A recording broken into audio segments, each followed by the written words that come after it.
Just a quick overview here. We'll talk a little bit about the Act and the scope. When is equivalency necessary? Some of the application requirements. How do you demonstrate buffer equivalence? When is offsetting required? We're going to mention some policies that were put out by the department and the process for offsetting and implementation. So, a little bit about the bill. It was introduced as House Bill 1565, and the bill basically gives applicants a choice.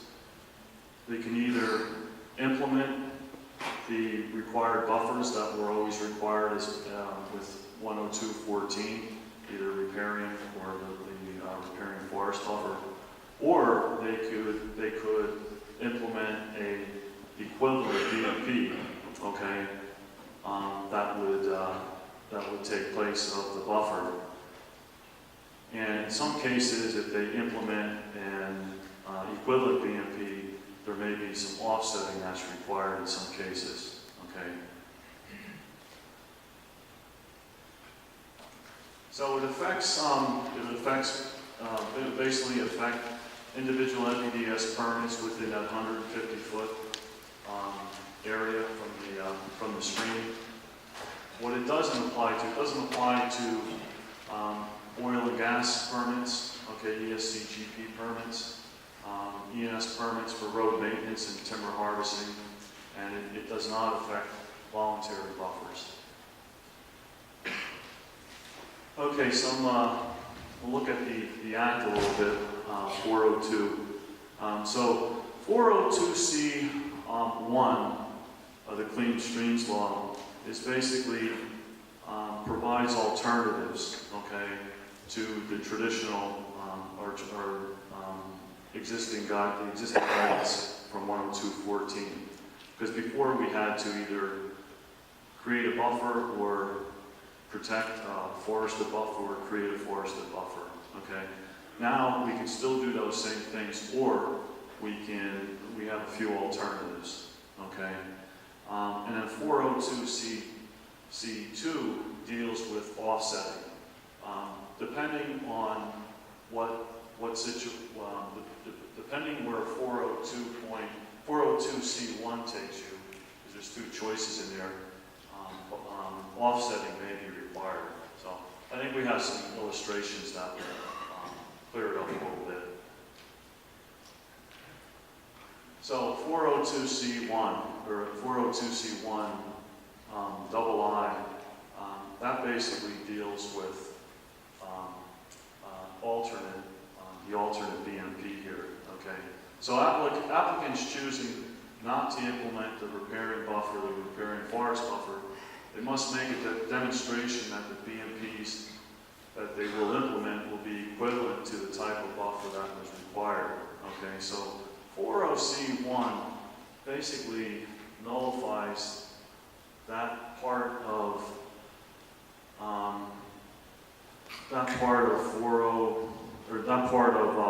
102.814 that mandates riparian buffers or riparian forest buffers, and it gives you a choice. Okay, and then the 40C2, that's triggered under certain conditions of 402C1. Okay, just follow with me a little bit. I think the diagrams will speak for themselves. Okay, 402C2 requires offsetting if the disturbance is within 100 feet of the surface water, okay? And again, we're going to look at some diagrams. A couple of policy documents that are out. We have the first one, 310-2135-02, and then that deals with the equivalency part of the Act, and the 003 deals with the offsetting part of the Act, if that's required. Okay. Offsets apply to earth disturbance activity managed within 100 feet of the surface area. Okay, now I put down there, revisions are pending on there. One thing I found out just recently as I was preparing for the presentation is that those two guidance documents are actually are being revised, and actually they're pretty far along. There's they have a final draft, and it's actually in our legal department right now. So once it goes through the legal department and becomes final, then it will be available. But as far as this presentation, I just wanted to mention that there will be some revised document. And from what I understand, there's going to be new diagrams, and basically to make it a little bit better to understand. Okay, the diagrams, they always say a picture is worth 1,000 words. Okay, this is the first situation here in Figure 1. If you notice where the disturbance is and where that 150-foot line is. So basically, the disturbance is staying out of that 150-foot buffer area, okay? So what do? Nothing. There's nothing to do. It's basically the way things were always handled before Act 162, okay? Figure 3, okay, this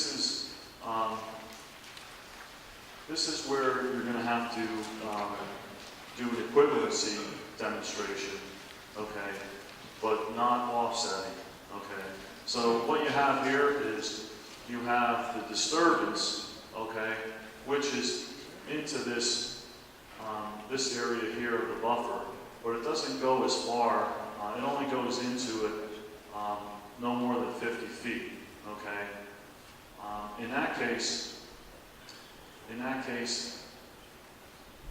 offsetting is not required, okay? But an equivalency demonstration, and basically the equivalency demonstration has to show that the alternate BMP that's provided is functionally equivalent to the buffer that would normally be required under 102.4A12. So that's where that comes in. It's a little bit complicated, okay? But again, in this case, the key to remember here, you're not in that 100-foot area. And if you're not in that 100-foot area here, but you're into that first 50 feet here, then you would require equivalency, but not offset. Okay. Now this next figure, this requires both. And why does it require both? Is because now we're in this area here. Okay. We went beyond this 50 feet, and we're into this area here, this 100-foot area here. And because of that,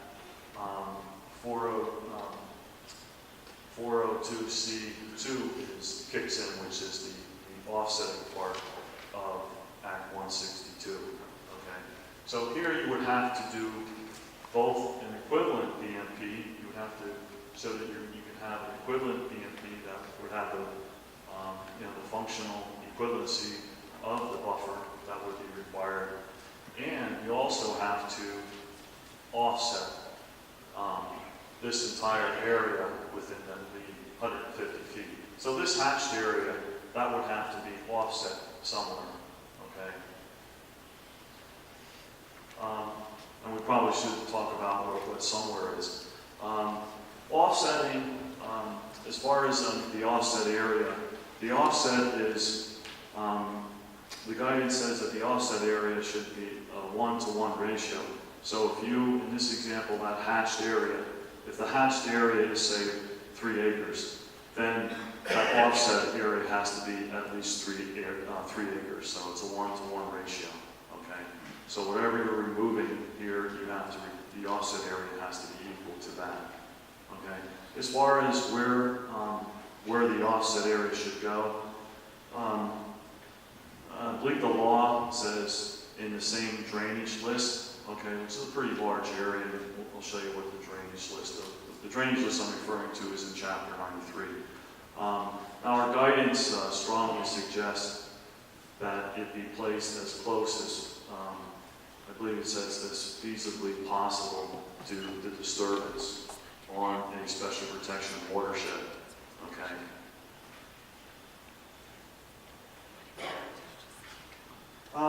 Pre-application meetings are strongly encouraged. These can be complex applications, there's no doubt. I mean, I certainly found out that over the last couple of weeks. So you really want to discuss it with the department and the conservation districts.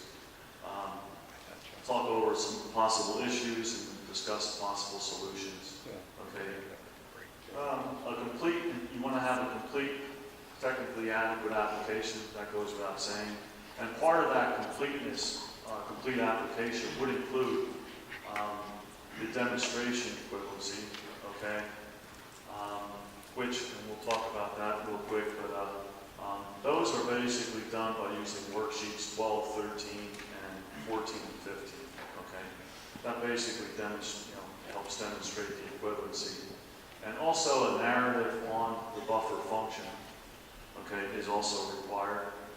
Okay, so talk a little bit briefly about the demonstration equivalency. So step one would be to estimate pollutant load using worksheet 12. And step two, calculate the pollutant load reductions for the site based on the BMP that's being proposed. Okay, nothing really new there, right? We probably used 12 and 13 several times on previous permit applications. Okay, so that's basically that has not changed. As part of this act, we created worksheets 14 and 15. Okay. Step three, estimate the increased pollutant load for only the disturbed area. That's kind of key. Within that riparian buffer or forested buffer area using worksheet 14. And step four, you calculate the pollutant load reduction based on worksheet 15. And we'll look at an example here in a second. Okay. And then you complete the narrative to show that the BMPs used are the equivalent and will function the same way as the riparian buffer or riparian forest buffer. So, let's see. So here's an example, worksheet 14. Okay, one thing you'll notice on here is we have existing conditions, and then we have proposed development, basically, proposed conditions. Okay, that's kind of new because when we did worksheet 12 and 13, it really wasn't a comparison. We had basically water quality guidelines to meet. Was it 85, 85, and 50, I think. So it really wasn't. Rate and volume, we always compared pre and post. So here we're kind of doing a little bit of that with worksheet 14.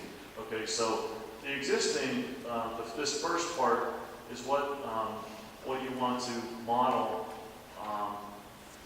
Only the part that is in the buffer area. So in those past figures, that hatched area, that's the area we're looking at here.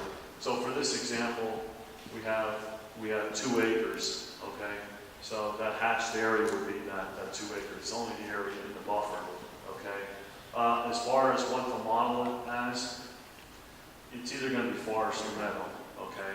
So whatever that buffer would have had to have been under 102.14 A and B, that's what you would model it as. So for example, if it has a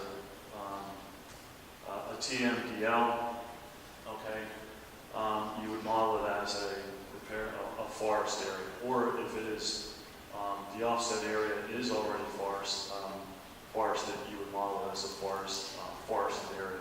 Otherwise, you would use meadow condition. Okay, the post-development area. Okay, in this case here, it's basically what you're proposing. Okay, in this example here. That 2 acres that's in the buffer is going to be low traffic parking lot, okay? And so you calculate the total loads from that area. And then worksheet 15, also another new worksheet proposed. And this area here is modeled. This is the disturbed area controlled by the BMP. Okay, so that's where this comes in. And basically, what you have to do is you have to show that. You know, because if you think about what we're doing here, we're putting an equivalent BMP in place. Okay, but what we're doing is to put that equivalent BMP in place. We're kind of getting rid of a really good, highly regarded BMP, which is the riparian forest buffer. So we're kind of removing a real good BMP and replacing it with a functionally equivalent BMP. So that's where worksheets 14 and 15 come into play, okay, to address that area. All requirements of Chapter 102 remain. Deed restrictions, inspections, things like that. Special conditions, if necessary, will be inserted into the permit. Okay. As part of this act, when this act came out, the department did create some new templates, okay, to help in the process. Okay. Now this one here, I don't believe this is new, but this is required monitoring, inspection, and reporting. Or again, this would be for the offset buffer. Okay. Application requirements for offsetting. Again, pre-application meeting, can't say it enough. Strongly encouraged. Okay, so whatever that means to you, you really want to have a pre-application meeting. If necessary, offsetting must be part of the application. Remember, if you're into that buffer and you're within 100 feet of the stream, then that kicks you into 402C2, which is offsetting. Okay, so that may be required. That may be required. Okay, and if it is required, then a whole lot of other things are required. Your riparian forest buffer planning plan, maintenance and monitoring plan is required with the offset area. Buffer monitoring forms and stream buffer tracking form. Some of these, the buffer tracking form, some of those are already existing. People have already been using them. Okay, so these all kick in under when offsetting is required. Okay, and remember, offsetting is required when you're within, you get into that 100-foot area from the stream or from the surface water. Okay. Choose a site, okay, for, as far as offsetting, you mentioned it a little bit, okay, has to be along special protection water, okay, it can't be in anything other than that, okay. Preferably on the same stream segment as the disturbance and as close as feasibly possible.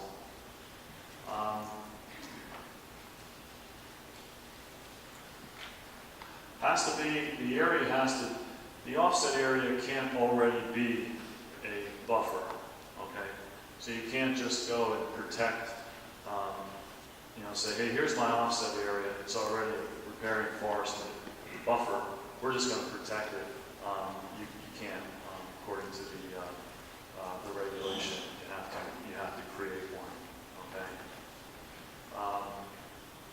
And further guidance is the forest buffer guidance document. I'm just going to call that 001.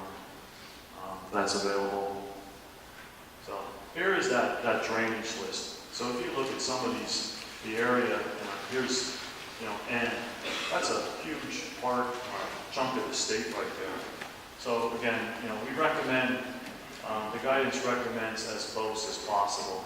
Start there and then, work away from your project area. And again, it has to also be in the special protection watershed stream. So, but all else fails, it has to be in the drainage list. Okay, and as you notice, like they said, they're very large areas. Step 2: determine the size of the replacement for riparian forest buffer. As I mentioned, the ratio is 1:1. So if you're taking out, if you're removing 1 acre within that 150 setback area, that's what you have to replace. That has to be the offset area. okay? And the offset area to replace the riparian forest buffer is has to be at least 100 feet in width, okay? And the width is measured perpendicular to the stream, okay? And the length is measured parallel to the stream, so we're clear on that.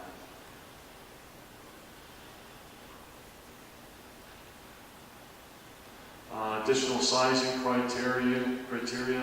Okay, so for the offsetting sites utilizing a level spreader, so now one thing I probably should say, the stormwater runoff that enters a buffer has to either be in shallow concentrated flow or sheet flow, okay? You know, it wouldn't make any sense to collect all the stormwater and just send a channel right down through the buffer because you know, you're not getting any benefit of the buffer that way. So it has to enter the offset buffer area at either a sheet flow or shallow concentrated flow. Okay, and the storm that we would use would be the two-year storm for that. For sites that aren't utilizing a level spreader, the length should be greater than or equal to the length of the contributing flow area. Okay. A diagram, we have the next screen is a diagram that will help clear that up. Okay, so here in this figure here's the replacement buffer. Okay, and the contributing flow area already comes on to this area as either sheet flow or shallow concentrated flow. Okay, so remember minimum 100 feet width minimum, and again this replacement buffer would have to at least equal the area that was removed from the original site. Okay. Now here's one that requires a level spreader. So here's your replacement buffer. So the level spreader has to be at least as long as the replacement buffer. Okay. And again, remember it has to enter the buffer sheet flow or shallow concentrated flow as calculated in a two-year storm. Okay. The application process, we mentioned this earlier. You have to create a riparian forest buffer planning plan, and we recommend that you use the riparian forest buffer guidance document or 001, and it talks about using certain trees, two-inch caliber trees must be used, native species, things like that. Prepare a replacement riparian forest buffer management plan as part of the PCS management plan.